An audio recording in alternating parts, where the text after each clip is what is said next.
While the shorter time frames are signaling a potential downside, the larger time frames are displaying the building of a bullish formation. This formation has a high strike rate and may work towards the bull's favor. Let's pop open the charts for a true edge over the coming sessions.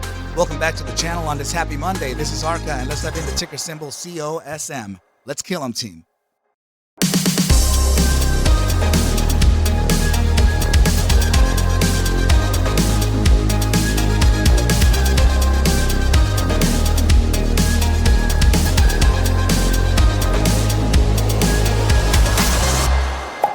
What is up, you guys, and welcome back to the channel. Let's go ahead and dive in to ticker symbol COSM, and we're observing it here in the 8-hour chart. And the 8-hour chart is actually giving us a real quick little hint that we may actually be facing a shorter time frame downside, right? And let's go ahead and just point that hint out, and you can actually see it here displayed as a bearish engulfing candle formation, right? Where you can see the red candle engulfing the prior green one, the little body in there, right? You can actually see it right there. So this signals, this formation here signals a potential downside coming in, and seeing that we broke the prior bar low, sure, that's, it's in the cards. Now, the second hint that we may be getting a downside here would be located in the hourly time frame linear regression band, right? So this is the, this blue area, this red area, that's the linear regression channel, right? So that is actually giving us a hint that we may be facing a downside as well. Okay, now how is that so? Well, the opening of this red candle or red candles is above and the closing is below, right? So you can see here that we closed above the mid band here, and we closed this candle here below the mid band. And you can see here that the next candle, the next hourly candle printed right here, closing the day at 105. So that is in fact below the mid band, and that usually signals a downside coming in. Okay, so if that's going to be the case, then yeah, we have a few things to observe here. For example, we do have a gap located right here. I'm going to give you the shorter time frame supports as we go, okay? Because this is it's going to be kind of a zigzag here. It's not going to be a straight shot towards the downside. In respects to this here that we're about to talk about. Okay, so this is going to be the secondary area here, and then this is going to be kind of a wide one down here, right? But just in case we want to talk about it, just in case. So we're going to leave this one here as let's try to color this one a darker red, right? And this one too. Let's go ahead and leave it as a darker red. Okay. So, the reason why we would actually come down to this first support is due to the confluent target tops here, right? That is definitely an area for us to consider a type of bounce, right? So it is very confluent to historical price action here, and very likely for us to face a bounce. Now, that wouldn't be the area to bounce in. Well, I guess for now, I guess I can say that I personally don't see it as the area that we can bounce and just recover from here. I actually see this as the area where we can bounce from and validate the conversion of support from the mid band here, right, of support into a resistance. So this would be the resistance validation, and then we would come back down, right, face the support from this confluent target that we just spoke about, all these confluent targets, right? And then from here, we would come back up and validate the resistance of these confluent targets. So we would validate resistance, right? And then we would continue onwards here. Now, this is suggesting that right at around 8 a.m., so early morning, there could be a touch of the area of about 102 before experiencing a bounce to the upside. Now, the reason I say that is because this is the mid band here that follows the true mid band, right? So you have this entire red area here that has its own mid band, right? And you have the entire linear regression channel that has its own mid band. So yeah, you can see here the junctions, right? So that's what I'm talking about. There is a potential drop here that we can zigzag around, eventually touch that 102 bottom before facing a potential recovery. Now, that's going to be entirely dependent on a couple things. If this hourly candle starts to close beneath 102, so then that would actually introduce, first of all, the touch of 101 to resist at the conversion of 102, right? And then this would actually come back down to the areas of about $1 to around 99 cents, with a potential of touching all the way down here to maybe even around 99.03. Okay, so that's currently what's happening here. Okay, so and now inversely, if we do bounce from this area and close a candle above that 102, that means that the next area to combat would be probably 105, where we closed today. Closing a candle above 105 on our way back up would mean bullish, and that would actually take us to a resistance level of about 108, and it is a range, right? 108 to about let's see.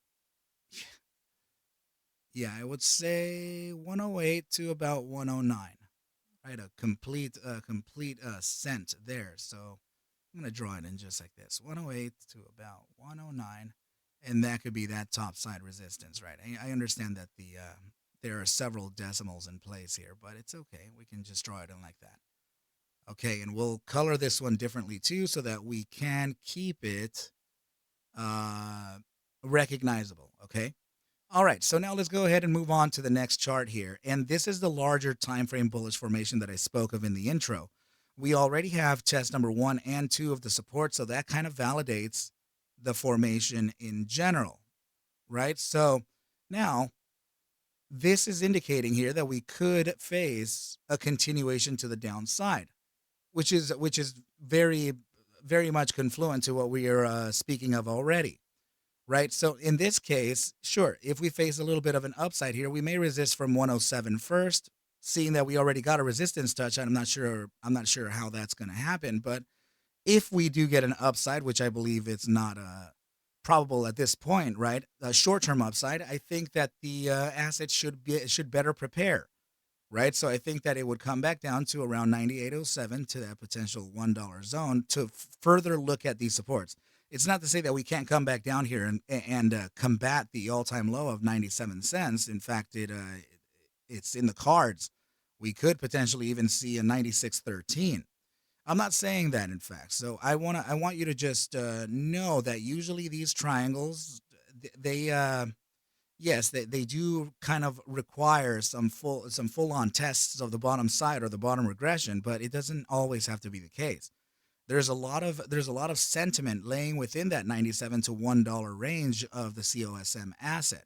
Okay, so we can't ignore that. All right, so this would imply that we could be in for a ride here, at least until maybe the early part of December next week. I'd say maybe Monday, December 4th. That could be the starting of a potential breakout prep. Now, this can break down as well, but usually falling wedges are favoring the bulls. Okay, so if that were the case, so yeah, I guess if let's just say Tuesday, December 5th, right? If that were the case, then let's go ahead and draw a trend line here that would give us the target number 1. Target number 1 is actually very confluent with this area here that we've been talking about, 108 to 111, with a focus of about 110. Let's go ahead and change that focus now to a focus of about one. It's still 110. Okay. And now the secondary target here would be the center of the triangle, right? So arguably that could be right here. Let's go ahead and take a trend line there and apply it to that breakout zone. And that would take us to a target that's about $1.13, confluent to the 1 fib here. And now let's go ahead and take the final target, which would be from the top side of the triangle all the way to the bottom side, just like this. And then we apply it to that breakout zone. Right, so just like this, that next target would actually lead us to this target here, to the right about the 0618 to the 0382. So that would be a very very bullish area to go to. Okay, so this is it is highly confluent with the 0618 at 123. In fact, it's suggesting 124. So yeah, naturally we would have to keep this range in mind, around 124 to 123 to 128. Right. So in this case, let's just go ahead and modify it from the 124 to 123 and expand this to the 130 of the 0382 Fibonacci ratio right up here. Okay, so these are now the targets that we could be looking at here potentially after another downside here, and zigzagging around until we get that breakout point until I guess maybe next Tuesday. Okay, so let's look at a few other things here. So you can see here that this is a bi-weekly time frame falling wedge, and this also is kind of displaying resistance at the moment. So if we are to close this in 3 days and 20 hours, aka about 4 days, then that would be we wouldn't see the effects of this candle until Monday next week.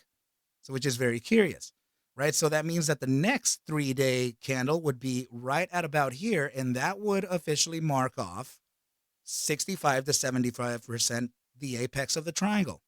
So this next biweekly iteration here may actually be the one to see us break down or break out.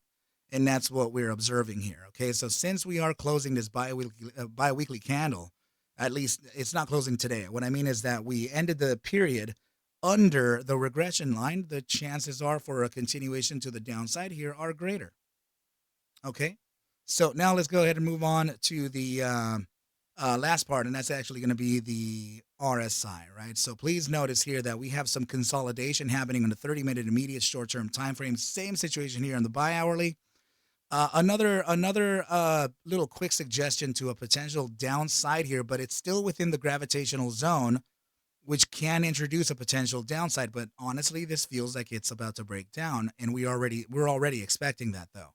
Same situation with the 8-hour time frame, and same situation with the 12-hour time frame, breaking down beneath their SMA 14s.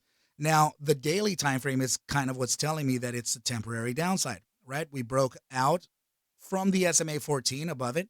Now we're coming back to validate that support, and then we can continue on to the upside. So this is why I'm saying that we could face those bottom side supports that we just spoke about. And I'll go ahead and talk about the 3-day and 5-day when it's more pertinent. Right now, the shorter time frames are trying to figure something out. They will mitigate the larger time frames as they cascade into one another. Okay, so now you know the upsides, the downsides. Please remember to reserve your seat at the ARC Masters trading course. I am offering another 30 seats for a 16-week mentorship, starting from the very beginnings of trading all the way up to advanced topics and mathematical concepts. So, and know that I really am fighting to make this the last course that I will teach, as 1 and 2 was supposed to be it, but 3 and 4 came about, and I'm just trying to help out a few more people before I continue my trading endeavor. Okay, team? Please take whatever I do show and iterate within these videos as just a form of entertainment, as I cannot suggest for you to buy, sell, or hold any assets whatsoever. Never, never, never, never. I need you to do your own due diligence and everything will be cool. But with that said, team, I wish you well a very, very good night, and I will catch you at the bell mañana. Adios.